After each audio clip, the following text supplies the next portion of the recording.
What's up everybody, welcome to RexEngine. In this tutorial I wanted to show you guys how to set up dialogue portraits for your NPC text boxes. This is a new feature coming in RexEngine 1.56, which should be coming out, if it's not out already by the time this video launches, it should be any day now. So this feature, like everything in RexEngine, hopefully, is pretty easy to use, and let me start off by showing you guys what that looks like in action. So we've got this goofy looking NPC here, this brontosaurus dude with the trucker hat. I don't know why, blame the artist. And we talk to this guy, we just press up on him, and we can see his mouth starts moving, his text box pops up, and he says, "Hi, I'm a friendly NPC," because what else would a friendly NPC say? And he's got a dialogue portrait.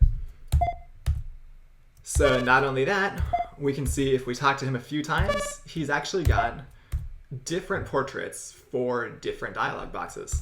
So you can slot in multiple portraits per character. And I'm especially fond of this like goofy shocked face he's got. So really don't blame the artist, he's awesome. I'm just giving him a hard time.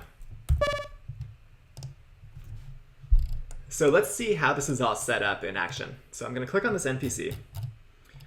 And we have the NPC component in the inspector. And all of this should be familiar, or most of this should be familiar if you're familiar with the dialogue system to begin with, but a quick refresher, just in case. On the NPC, we've got a checkbox for whether or not dialogue is enabled. If it's enabled, that means you can press up over the NPC to talk to them. Loop type is basically if you have multiple pages of dialogue, it's what happens once you talk to them a final time. So say you've got 5 pages of text, you talk to him 5 times, different things appear each time. What happens the final time? You can either have it so he continuously repeats the final line of dialogue, that's repeat final. So if you talk to him 6 times, he'll just repeat dialogue box number 5 continuously. Looping means he'll loop all the way back around and start over again with his first text box. Or disable means that after you talk to him 5 times, you can no longer talk to that NPC. Talk animation lets you slot in an animation for the character's sprite, so his mouth can move while you're talking to him. Starting dialogue, if you have multiple text boxes, this is a way you can set which one starts the first time you talk to him. And the real meat of this is in the dialogues list here. So if we expand it, this is a list that it's made up of a component called pages. And a page constitutes the text that shows up on that page. So if you remember, the first dialogue box said, "Hi, I'm a friendly NPC." So you can see that here in the inspector. It's just a text field. So that's the text. And underneath that, we have a new feature, which is the portrait number. And this is just going to be a number which corresponds to what dialogue portrait you want to appear in that text box. So if you look at these, we have multiple different dialogues going down. All of them have different text, and all of them have their own portrait number corresponding to it. So if you recall, we had 2 different portraits for this guy. We had sort of a regular, impassive, default-looking face, and we also had the shocked face. So the shocked one is portrait number 1 for this guy, and the list starts at 0. So the regular face is portrait 0. And we can see some of these use portrait number 1, some of these use portrait 0, but every dialogue box this guy has a different portrait slotted in.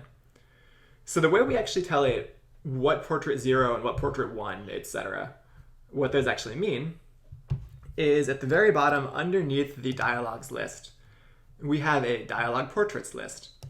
And literally this is really simple, it's just a list of sprites. So it can be as long as you want, so you can use as many portraits as you want. And they are just ordinary sprites. So if I click on these, we can see there's the Brontosaurus default, Brontosaurus shocked. And if I take a look at those in the inspector, those are the 2 portraits that we saw when we were talking with this guy. So you can slot in as many as you want, and it's just the number of that portrait in the list corresponds to the number that you put in for portrait number in the dialogue. So pretty straightforward stuff. And the last thing I want to show you guys on that topic is it's now easier to customize your text box and have that be retained through updating RexEngine. So you don't have to worry about that being overwritten anymore if you update RexEngine.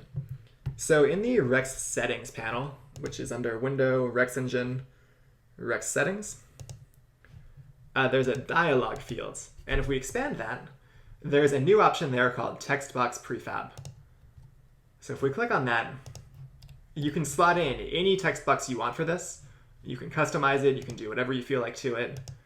It's just a prefab that's loading in that has the text box component on it. So by default, this is what that prefab is going to look like. Let me drag that out from behind the background. There we go. Should look familiar. So this is only made up of a few main components. There's the text itself, there's the text box background, there's the advance icon, which is the little arrow down here that appears when the text is complete and you can successfully advance to the next page by clicking a button. And there's the dialog portrait. All of these things here are just regular Unity sprites, so feel free to swap those out for something using your own art style, etc., etc. This is all completely customizable. This is a standard Unity text mesh, so you can change that out for your own font. All of this is totally customizable. Dialog advance icon, a lot of games like to use, like you'll have a little quill pen or something jittering around. Definitely feel free to customize those to your liking. If we click on the root game object, the text box, all these things that are slotted in here are things you don't need to worry about. The things that are relevant here are you can have a different positioning for the text depending on whether or not there's a portrait. So for example, the portrait right now takes up sort of the left fifth of the text box.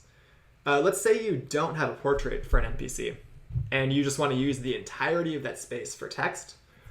There's actually an option here so you can have different text sizes and different text field sizes depending on whether or not there's a portrait. So those two things are text positioning no portrait and text positioning portrait. And both of those you can give it an X position, which is the left side of the text box, and a text field width. So you can change the width of the text field depending on whether or not there's a portrait in there. And the last thing down here is delay between letters. This is just when the text is appearing normally, it appears one letter after the other. This is how long in seconds it takes between letters appearing. So feel free to make that slow, fast. You can make it instantaneous if you want. Totally up to you. This thing is, again, 100% customizable. And if you guys want to customize your text box, I also recommend saving your prefab somewhere outside of the RexEngine folder. And that way, when you update RexEngine, you can rest assured that it will not overwrite the one you've already got. So you can update that, customize it, do whatever, and you'll be totally safe every time you update Rex. So I hope that helped you guys out, and I will see you guys next time.